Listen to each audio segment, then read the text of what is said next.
risk triggering a chain ប្រមុខអង្គការសហប្រជាជាតិនិយាយថាសង្គ្រាមនៅមជ្ឈមបូព៌ាគឺហួសពីការគ្រប់គ្រងហើយនិងបានប្រមានធ្ងន់ធ្ងរថាការរងទុក្ខវេទនារបស់មនុស្សជាតិរួមទាំងវិបត្តិសេដ្ឋកិច្ចនឹងកាន់តែអាក្រក់ទៅ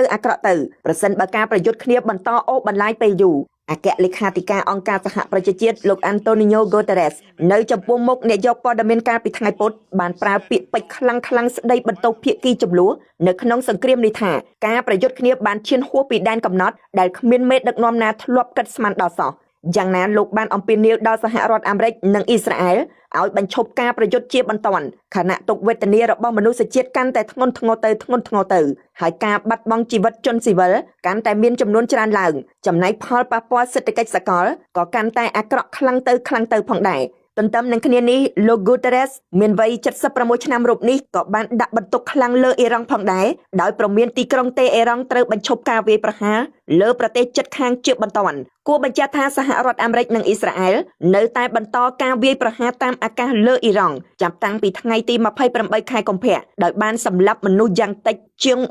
1340នាក់រួមទាំងមេដឹកនាំកំពូលអ៊ីរ៉ង់លោក Ali Khamenei អ៊ីរ៉ង់បានសងសឹកវិញតាមរយៈការវាយប្រហារដោយយន្តហោះដ្រូនអត្តឃាតនិងមីស៊ីលដែលកំណត់គោលដៅលើមូលដ្ឋានយោធាអ៊ីស្រាអែលនិងសហរដ្ឋអាមេរិកដែលឈរជើងនៅប្រទេសយ៉ូដានីអ៊ីរ៉ាក់និងបណ្ដាប្រទេសឈូងសមុទ្របណ្ដាលឲ្យមានអ្នកស្លាប់និងរបួសព្រមទាំងខូចខាតដល់ហេដ្ឋារចនាសម្ព័ន្ធនិងរំខានដល់ទីផ្សារថាមពលសកលនិងវិស័យអាកាសចរពិភពលោក